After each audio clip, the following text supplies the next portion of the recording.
তেওঁ সদায় বহুত ষ্ট্ৰং আছিল আৰু মোক সদায় ষ্ট্ৰং হ'বলৈ তেওঁ মোক শিকাই গৈছে। ইমান বছৰে মই আচলতে বুজিও পোৱা নাছিলোঁ, প্ৰতিটো মুহূৰ্তত তেওঁ মোক এটা এটা কথা মোক শিকাই গৈছে। তেওঁ থাকোঁতে মোৰ শক্তিটো আৰু বহুত বেলেগ আছিল, কিন্তু এতিয়া মই জানিব বিচাৰোঁ আচলতে প্ৰকৃততে ঘটনাটো কি হৈছিল আৰু কিয় এনেকুৱা হ'ব লগা হ'ল এনে এজন ব্যক্তিৰ লগত।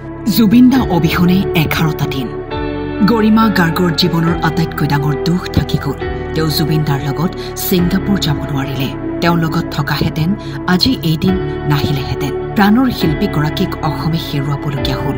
নেগলিজেঞ্চ অফ ডিউটিটোতো সম্পূৰ্ণ দেখা গৈছে, যিবোৰ ভিডিঅ' চাৰ্কুলেট হৈ আছে এতিয়া দেখা গৈছে।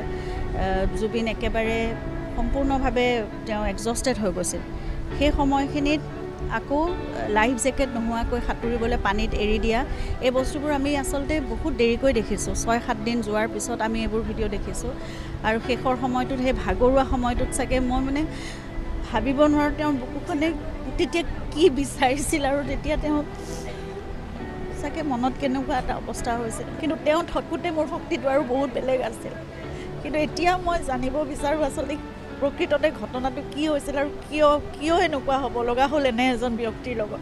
মই শ্যামকানু মহন্তৰ কথা একো ক'বই নিবিচাৰোঁ, কাৰণ শ্যামকানু মহন্তই কিয় লৈ গ'ল, তাত গৈ পেলাই এজন বন্ধু বুলিয়ে অকল জুবিনৰ দৰে এজন ব্যক্তিক, এটা সত্তাক, এজন শিল্পীক কেনেদৰে ৰাখিব বিচাৰিছিলে, সেইটো কথা মই একো বুজিয়ে নাপালোঁ। না কোনো মেডিকেল এছিষ্টেঞ্চ আছিল, না কোনো ছিকিউৰিটি আছিল, না তেওঁৰ প্ৰতি বিশেষ কিবা এটা মানে থকাৰ, তেওঁৰ খোৱাৰ, তেওঁৰ যত্নৰ কাৰণে কিবা এটা বিশেষ কিবা ব্যৱস্থা কৰা হৈছিল বুলিও মোৰ সন্দেহ আছে সেইবোৰ কথাত। আৰু একো কৰা নাছিল আচলতে।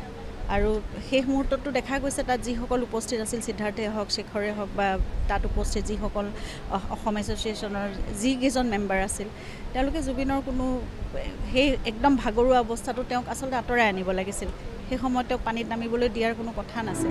জুবিনক সকলোৱে ব্যৱহাৰ কৰিলে নেকি? এই সন্দৰ্ভত গৰিমা গাৰ্গৰ মন্তব্য। জুবিনে আচলতে সকলোকে বিশ্বাস কৰিছিল। জুবিনে ইমানেই বিশ্বাস কৰে সকলোকে যে তেওঁৰ প্ৰফেশ্যনেল কামত মোক কেতিয়াও সোমাবলৈ দিয়া নাছিল। আৰু তেওঁ মোক সদায় একদম আৰম্ভণিৰ পৰা, সেইটো মই বিয়া হোৱাৰ কথা নহয়, একেবাৰে প্ৰথমৰ পৰাই মোক এইবোৰ কথা বুজাইছিল যে যেতিয়া NK প্ৰডাকশ্যন আছিল দেৱে বৰকটকী, তেওঁলোক মোৰ ফেমিলি, মোৰ ককাই ভাইৰ নিচিনা। এইবোৰ ব্যৱসায়ৰ কামত তুমি মাজত নোসোমাবা, কাৰণ যেতিয়াই আমাৰ পত্নীসকল সোমায় বা মহিলাসকল সোমায় ঘৰৰ, তেতিয়া কিছুমান কথাত অসুবিধাৰ সৃষ্টি হ'ব পাৰে। গতিকে তেতিয়াৰ পৰাই মোক প্ৰতিটো কথাত মানে প্ৰফেশ্যনেল কথাত মই আঁতৰিয়ে থাকিছিলোঁ, কেতিয়াও মই সোমোৱা নাই। মই ইমানখিনিও নাজানো জুবিনে কিমান মানে ৰেমিউনাৰেশ্যন লৈ কিবা এটা অনুষ্ঠান কৰে বা তেওঁৰ এগ্ৰিমেণ্ট কেনেকৈ হয়, কিমান শতাংশ কি হেৰি থাকে তেওঁৰ মানে মিউজিক লেভেলতে হওক, যি হওক অন্য কপিৰাইট, এই গোটেই কথাবোৰ মোৰ একোৱেই জ্ঞান নাই। এই বিষয়ে মই একো নাজানো, মই কেতিয়াও সোমোৱা নাছিলোঁ আৰু মই কেতিয়াও ভবাও নাছিলোঁ যে হঠাৎ এনেকুৱা এটা পৰিস্থিতি আহিব। গতিকে সেইবোৰ কথা মই এতিয়া লাহে লাহে মই আনৰ পৰা শুনিছোঁ, জানিব লাগিব, শিকিব লাগিব সকলো কথা। তেওঁৰতো সকলো সপোন মই কৰিবলৈ চেষ্টা কৰিম, কিন্তু মই কিমান সময় লাগিব, কেনেকৈ পাৰিম মই নাজানো। কৰিম মই, কিন্তু কৰিম সম্পূৰ্ণ আস্থা আছে। তেওঁলোকে এতিয়ালৈকে জুবিনক নিজৰ ভাতৃৰ নিচিনাকৈ সকলো কৰি আছে। গতিকে মই সকলোকে মই ধন্যবাদ জনাইছোঁ। গোটেই অসমবাসী বুলিয়ে নকওঁ, সমগ্ৰ বিশ্ববাসী, অসম চৰকাৰ, প্ৰশাসন, পুলিচ প্ৰশাসন, সকলোৱে মোৰ কাষত এতিয়া আছে। জুবিনৰ প্ৰতি যি সন্মান, যি মৰম সকলোৱে দেখাইছে।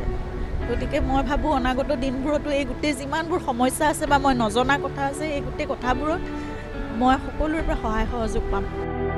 Bureau report, time 8।